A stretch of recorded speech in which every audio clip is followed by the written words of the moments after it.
Look at all these games with their high-end graphics and open world and multiplayer and whatsoever. But what if you can't afford them, or the machines to run them, or no longer have time to play these 40-hour plus games? Coming to bed, honey? Yes, dear. Or what if you're not a gamer, but occasionally wants to try some games for fun? Well, I got just the video game recommendations for you, which can run on almost any machine and cost around $5 to $10 max, or piracy. Well, starting with my all-time favorite,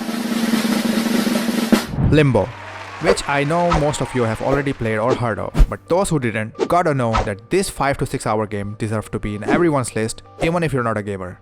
It's developed by Playdead Studio, which was a small company back then that succeeded in creating one of the finest 2D platformer puzzle game with a minimalistic approach with no storyline, dialogues, or directions. Despite being just 2D black and white, the silhouette artworks, the physics grinding puzzles, and most importantly, the echoing ambient soundscape with intense creepy atmosphere makes you feel like you're in these huge mysterious dark lands with little to no presence of life.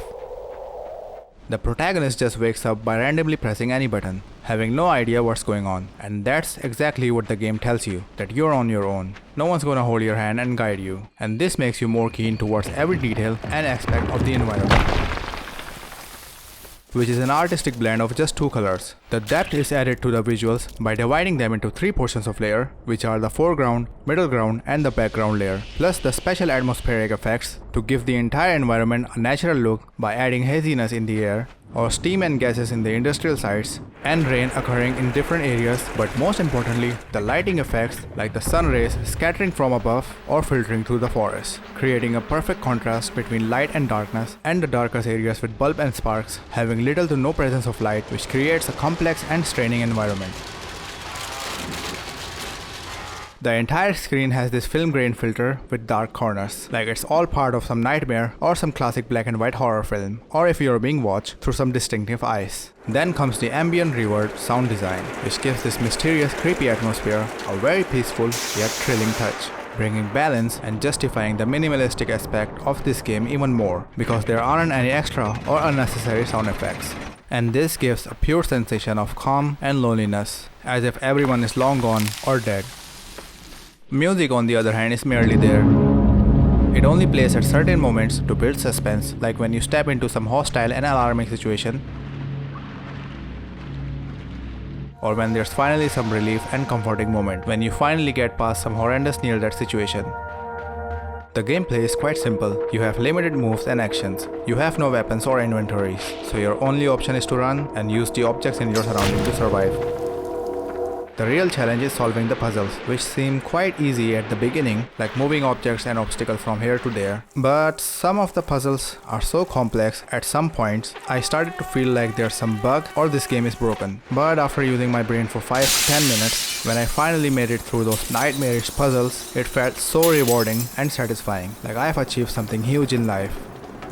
But what makes this game truly horrifying is none other than death itself, which plays a very vital role throughout the entire gameplay. Limbo is a trial and error game, meaning that you can't simply progress without dying. And that is terrifying. I mean, how often do you see a little boy dying in the most gruesome ways? Even though the game is black and white, so there's no actual blood and gore visible, but still, the way that is portrayed with all these animations, like the boy's head gets chopped or slowly drowns in the water while gasping for air, and you just sit there and watch as the screen fades away. How horrifying is that? It can be very unsettling, and at this point, you'll have many questions in mind. Like, who is this kid? What is he even doing in this strange world? Where is he heading? Why is everyone and everything so hostile? And what is the purpose of all this? You will encounter other kids who will lay brutal traps and will attack you, which will raise further questions like who are they? Why are they trying to stop you?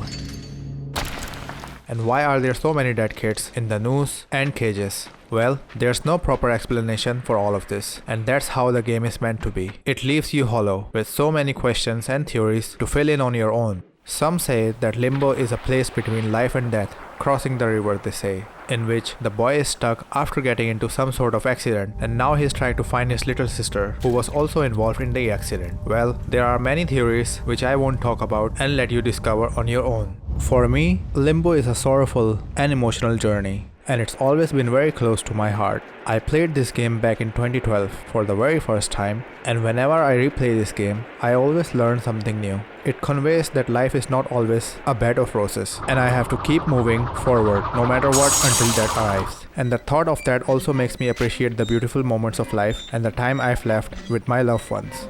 Just kidding. The real reason why I chose to review Limbo first is that it changed my perspective of video games. How? Well, back in 2012, I had this old beat-up laptop that could barely run any games, and at that time there were all these big titles with those high-end graphics, open world, and so much more my soul used to crave, because I thought that's what real gaming is. But sadly, I was broke, so there I was, browsing the internet in the hope of finding something, anything good to play that could run on my laptop. And there it was, which at first sort of looked meh, because but what other options did I have? The very moment I started playing it, I was having too much fun. I realized that video games don't need all that to be enjoyable.